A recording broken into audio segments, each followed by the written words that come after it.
So guys, you hear this all the time, right? Creativity, tactical brain.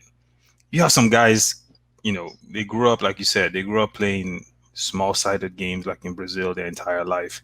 They develop this creativity that you can't coach. And then they win Ballon d'Or.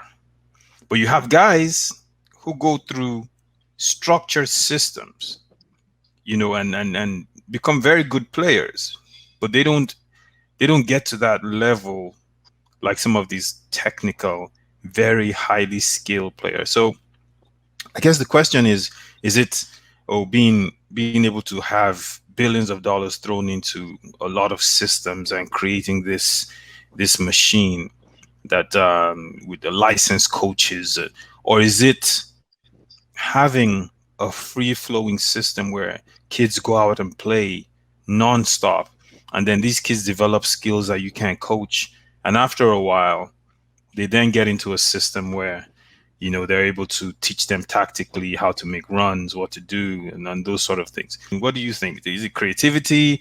Is it tactical systems? Which do you think plays a greater role in creating that global type of player that can be successful? I mean, one thing is for sure, the game has changed. I mean, if you watch the '86 World Cup, for example, and you compare it with games in the some of the latter World Cups, you see the game has completely changed.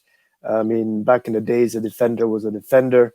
He had to be strong. He had to be tough. He was hardly ever skillful, with the exceptions of the Beckenbauers and the real sort of absolute exceptional players. And then the midfielders were the skillful ones. The wingers were extremely skillful and fast, and the strikers could be very square and strong. So you had this typologies, that you would find. Today, it's a lot more, players are a lot more what you call in French polyvalent.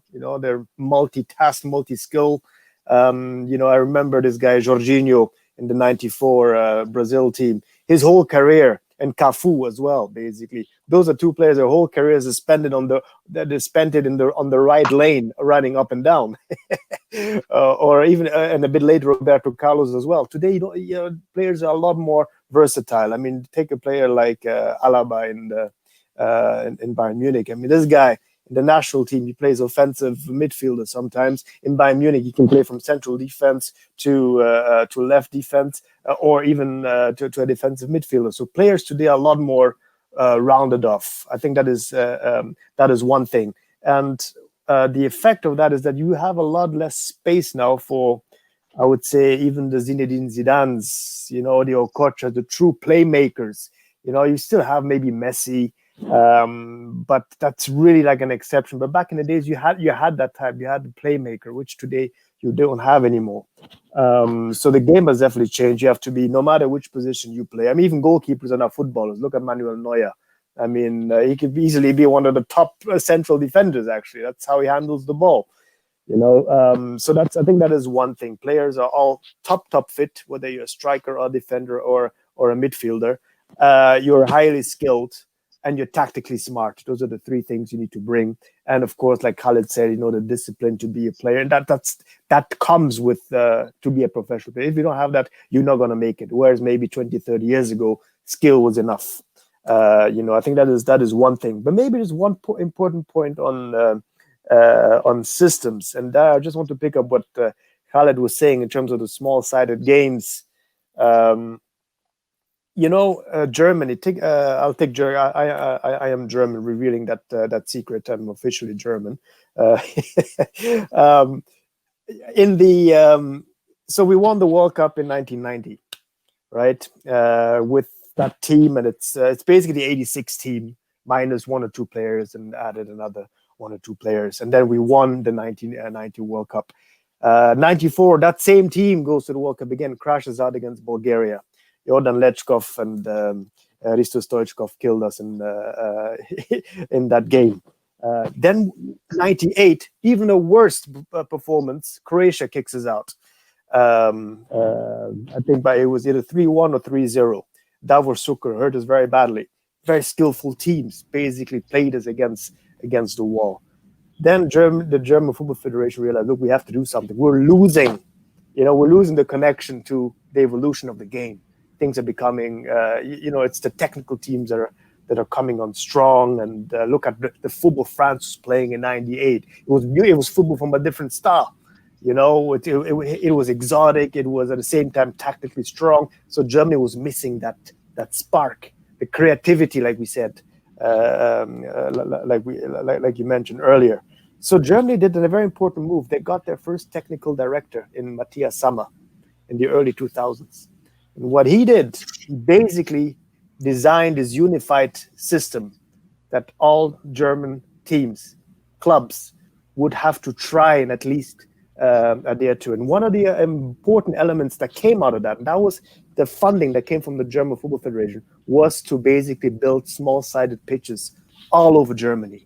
And what did this create? It created the Özils, it created the Schweinsteigers, it created the Lahms, the Toni Krooses of today.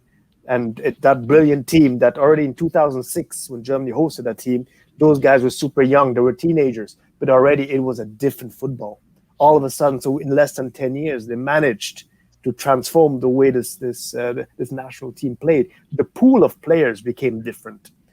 2010, we became third in the South African World Cup, but could have had the potential to win. It was still a bit young, the team. 2014, we all know what happened. It was, probably one of the best German national teams we will ever see, because they had reached that. But then complacency kicks in, and then we have what happens in 2018. It didn't qualify. No, we're not. No, Korea kicked us out. Can you believe it?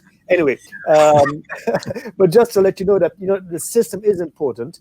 And going back to just my last point, I really do think that if you could hypothetically transfer the system, the infrastructure, the funding from a country, I say Germany again, to Nigeria, to Ghana, to Senegal, even to RDC, my friend, these teams would be in the final of the World Cup before you know it. But they don't have that. Those federations don't have the structures and the structures and the funding. Maybe the funding is there somewhere, but it's not put to the right use, the common good for football. And I think that is a very important point. So the teams that now have the whole package and have the funding and the structures behind it to be able to have that, to build that package, they're going to perform. Many of our African federations are lacking those structures. And I mean, just imagine if you bring those structures to Nigeria. I mean, just a raw talent, you don't have that in Germany. It's a different league. And that's why at the youth level, they're doing so well. But then when it comes to the next level, it's all these other elements that kick in. Yes. Yeah. And you know what? It's a good point you bring up, Mike. And that's another thing we'll discuss.